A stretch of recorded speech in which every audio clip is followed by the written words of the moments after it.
Question में क्या बोला है? प्रूव करो कि एम्प्टी सीएफजी। ई का मतलब क्या हो गया? एम्प्टी या नल सीएफजी। ये डिसाइडेबल है। डिसाइडेबल का मतलब क्या होता है?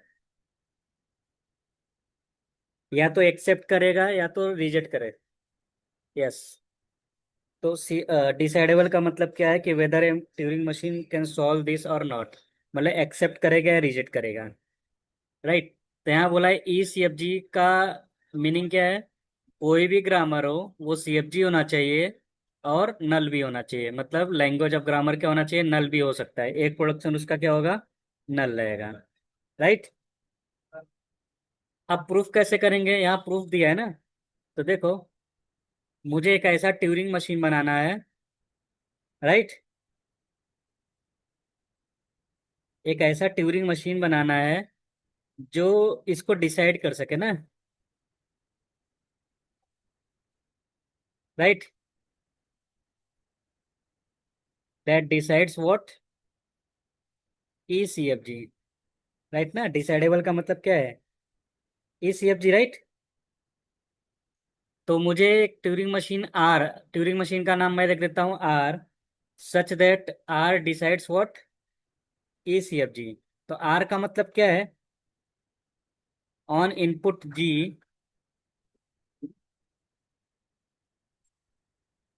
और जी क्या है?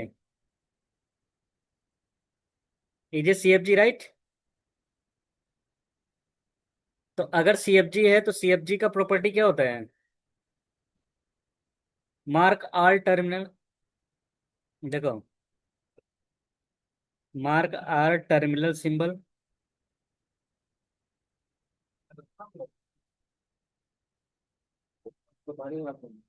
जी। राइट। तो जितने भी टर्मिनल सिंबल है वो जी में बताओ। राइट। दूसरा क्या है?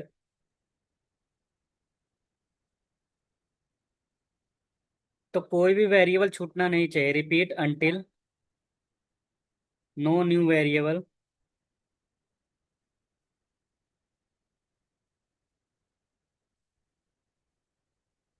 ओके। मार्क। तो repeat until no new variable gets marked. Right. तो मार्क एनी वेरिएबल।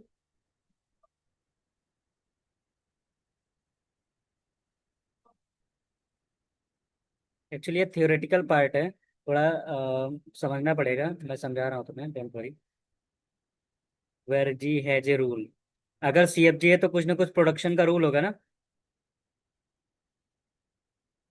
राइट। तो रूल क्या है? मैं यहाँ लिख देता हूँ ए V1 V2 से लेकर वी के। और सभी सिंबल क्या है? V1 V2 V3 क्या है? ऑलरेडी मार्क हो चुके हैं। राइट।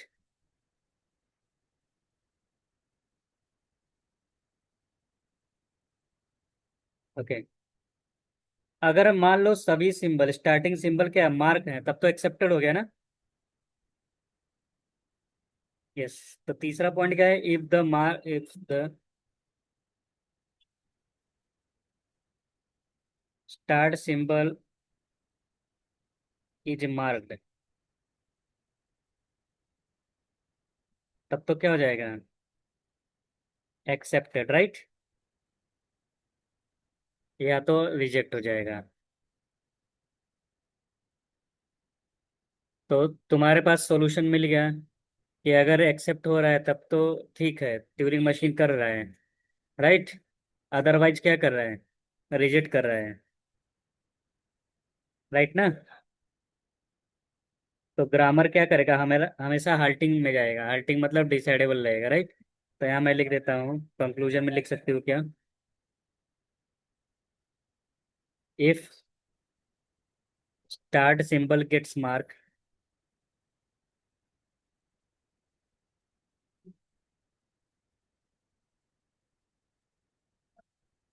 तो लैंग्वेज ऑफ ग्रामर क्या होगा? नल तो नहीं रहेगा। राइट ना। मतलब एक्सेप्ट हो रहा है। इसका मतलब ग्रामर कुछ ना कुछ जनरेट करेगा। Right.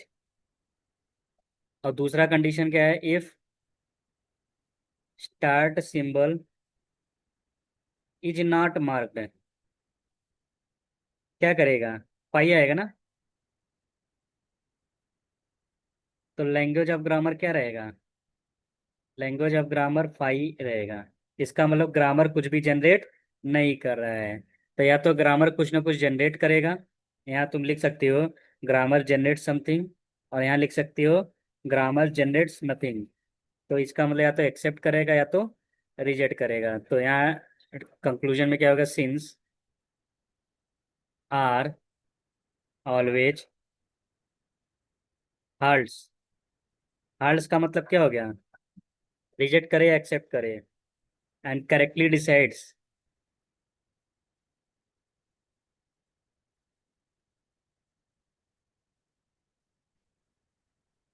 Therefore E C F G, right, is a decidable. Decidable language. Understood? ये नोट कर लो। देखो, नेक्स्ट नेक्स्ट क्वेश्चन क्या है? Prove that equivalent CFG is not decidable. Right. Equivalent CFG क्या होता है? दो सीएफजी है तुम्हारे पास, जी और एच। वो दोनों क्या है? सीएफजी है, और दोनों सेम ग्रामर को जनरेट कर रहे हैं। फिर भी ये सेम ग्रामर जनरेट होने के बाद भी ये अनडिसाइडेबल है, यही मुझे प्रूफ करना है। राइट।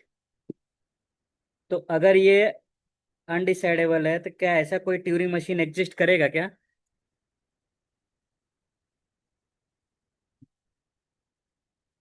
नहीं। हाँ। हाँ। हाँ। तो मान लो जी सी एफ जी है, यहाँ लिखता हूँ, let G be a C F G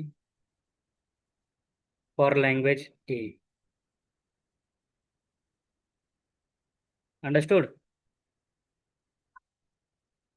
तो एक ट्यूरिंग मशीन डिजाइन कर रहा हूँ, लेट सपोर्ट ट्यूरिंग मशीन है एम जी, यहाँ टी एम जी लिख देता हूँ, राइट।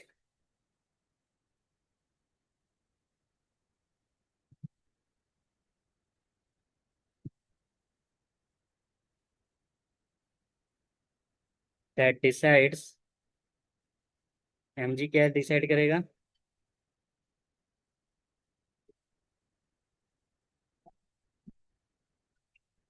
ऑन इनपुट डब्ल्यू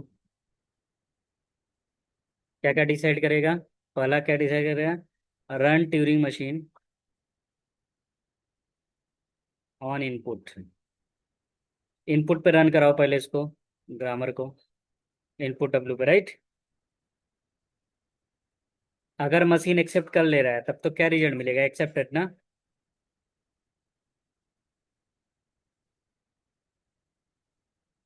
अगर मशीन एक्सेप्ट कर लिया तो क्या होगा? एक्सेप्ट। अगर रिजेक्ट किया तो क्या मैसेज देगा? रिजेक्ट ना।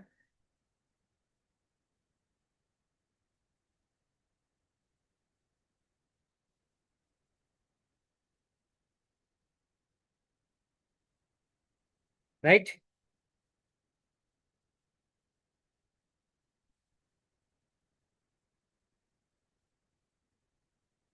तो अ, तो तुम्हें क्या पता चला? We reduce a non undecidable problem.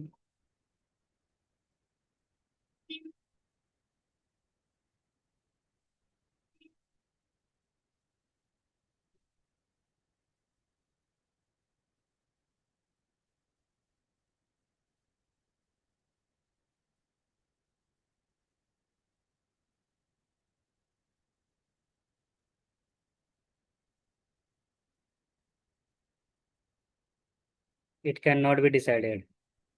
Right. तो तुमने क्या किया? अनडिसाइडेबल प्रॉब्लम को किस में चेंज किया? डिसाइडेबल में। फिर भी नहीं डिसाइड हो पा रहा है ना। राइट। तो बोल सकते हो कि इक्विवेलेंट सीएफजी अनडिसाइडेबल प्रॉब्लम है। तो यहाँ कंक्लूजन में क्या लिखना है?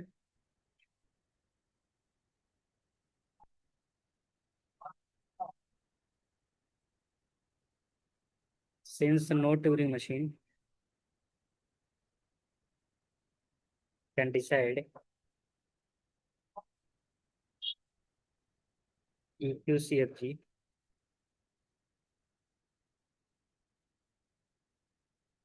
Therefore E two C F G क्या हो गया?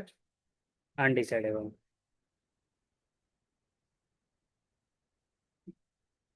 Okay, note this.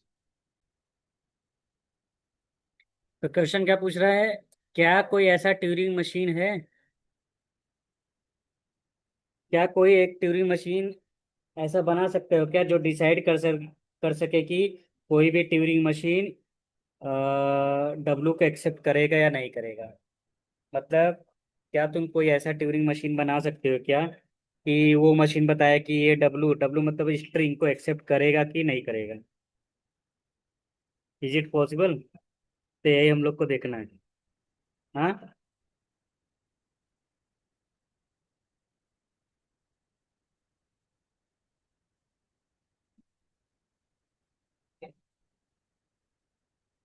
तो देखो, अब तुम्हें क्या कॉन्सेप्ट क्या है, फिर से सुनो। फिर से सुनो। क्या तुम कोई ऐसा ट्यूरिंग मशीन बना सकते हो क्या कि कोई भी डब्लू स्ट्रिंग दोगे या तो एक्सेप्ट करेगा या नहीं करेगा, ये बताएगा? राइट। यस, मतलब तुम्हें क्या है कि अ, मान लो कोई एच ले लिया ट्यूरिंग मशीन, राइट, या यहाँ दिया है ए। अगर एक्सेप्ट करेगा तब तो स्ट्रिंग को भी एक्सेप्ट करेगा ना, अगर रिजेक्ट करेगा तो स्ट्रिंग को भी रिजेक्ट करेगा। ओके। यस। तो does there exist a Turing machine H that can decide whether any given Turing machine will accept input W or not? तो चाहे तो मैं इस क्वेश्चन को यहाँ ऐसे लिख देता हूँ, इस क्वेश्चन का दूसरा ऐसे भी लिख सकता हूँ। तो does there exist a Turing machine A, उस ट्यूरिंग मशीन का नाम क्या है? A. That can decide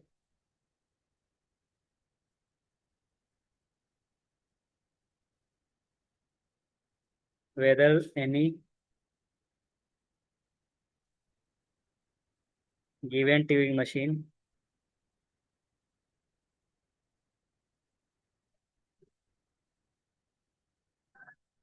M will accept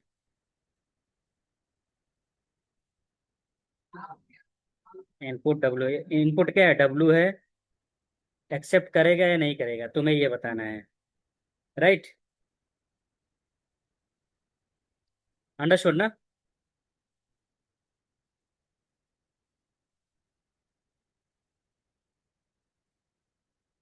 देखो,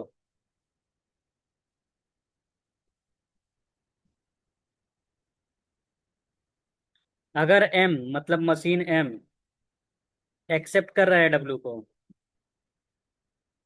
तब तो अगर मशीन ए एक्सेप्ट कर रहा है W को तो M भी एक्सेप्ट करेगा। ओके। अगर M does not accept W, string को W एक्सेप्ट नहीं कर रहा है, तो M क्या करेगा? रिजेक्ट कर देगा। और ये बहुत फेमस हाल्टिंग प्रॉब्लम है। Understood? This is a famous halting problem.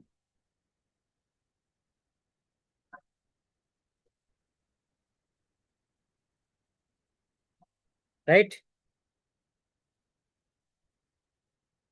तो इसका आंसर होता है नो। याद रखना, ऐसा कोई ट्यूरिंग मशीन नहीं है जो सभी इनपुट को एक्सेप्ट कर पाए। ओके। अब हम इन लोग इसको प्रूफ करेंगे। राइट। तो प्रूफ करेंगे बाय कॉन्ट्राडिक्शन।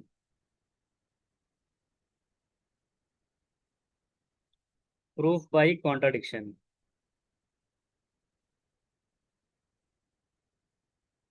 कॉन्ट्राडिक्शन मतलब पहले मैं मान के चलता हूँ वो ट्यूरिंग मशीन एग्जिस्ट करता है। राइट। स्टेप नंबर वन में क्या लिखना है? एज्यूम ए एग्जिस्ट।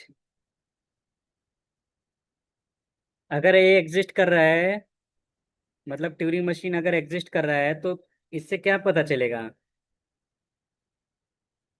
कि मशीन एम, एम और डब्ल्यू या तो एक्सेप्ट करेगा या तो रिजेक्ट करेगा।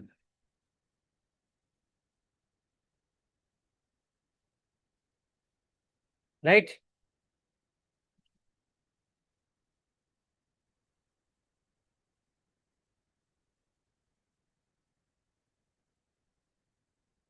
अंडरस्टूड। स्टेप नंबर 2 क्या है?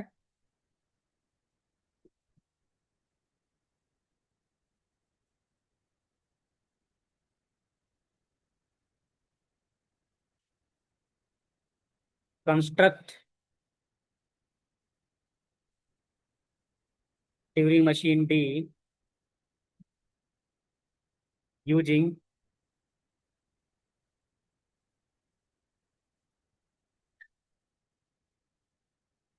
राइट। तो क्या करेंगे? Build a new Turing machine D that takes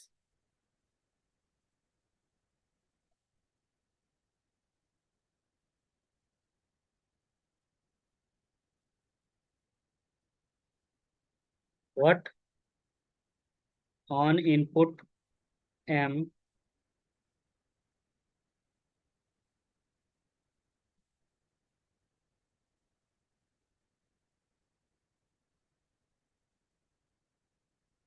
where M is a Turing machine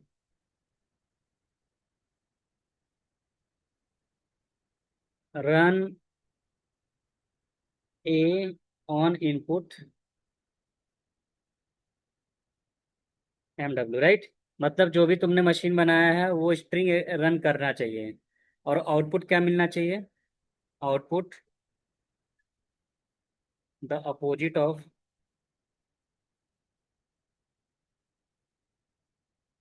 what A output. और आउटपुट क्या मिल रहा है? जो भी एक आउटपुट है उसका अपोजिट मिल रहा है। क्या मिल रहा है? इफ ए एक्सेप्ट, तब तो एम क्या करेगा? रिजेक्ट करेगा। एम नहीं, डी। डी बनाया ना नया वाला, डी रिजेक्ट करेगा। और अगर ए रिजेक्ट कर रहा है तो डी एक्सेप्ट कर रहा है। तो यहाँ देखो अपोजिट हो रहा है ना, राइट। कॉन्ट्राडिक्शन हो रहा है। इसको शॉर्ट फॉर्म में मैं ऐसा भी लिख सकता हूँ क्या?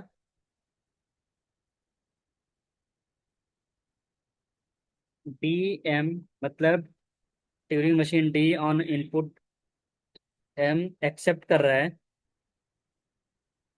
और रिजेक्ट कर रहा है।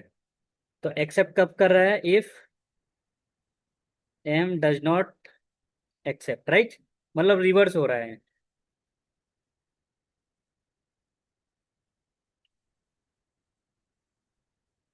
इफ एम एक्सेप्ट, और रिजेक्ट कब करेगा? जब अपोजिट हो रहा है। यस। अब मैं क्या करूंगा? डी को खुद से रन कराऊंगा। Step number 2। स्टेप नंबर 3 में क्या करूंगा? Run D on its own description.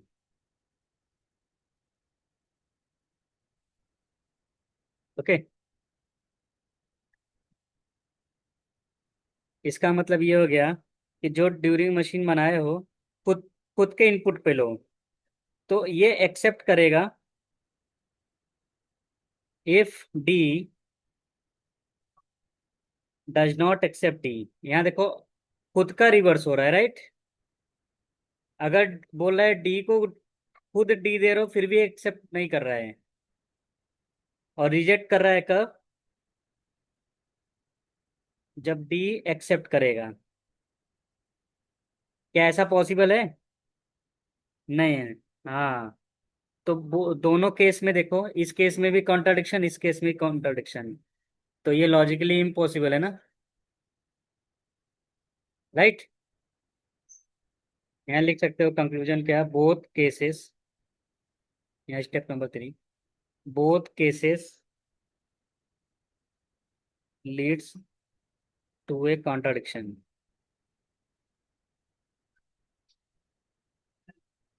Right.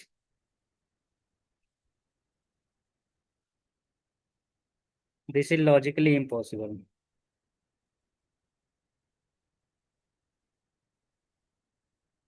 Impossible means ऐसा कोई ट्यूरिंग मशीन एग्जिस्ट नहीं करेगा। राइट। तो कंक्लूजन क्या लिखेंगे?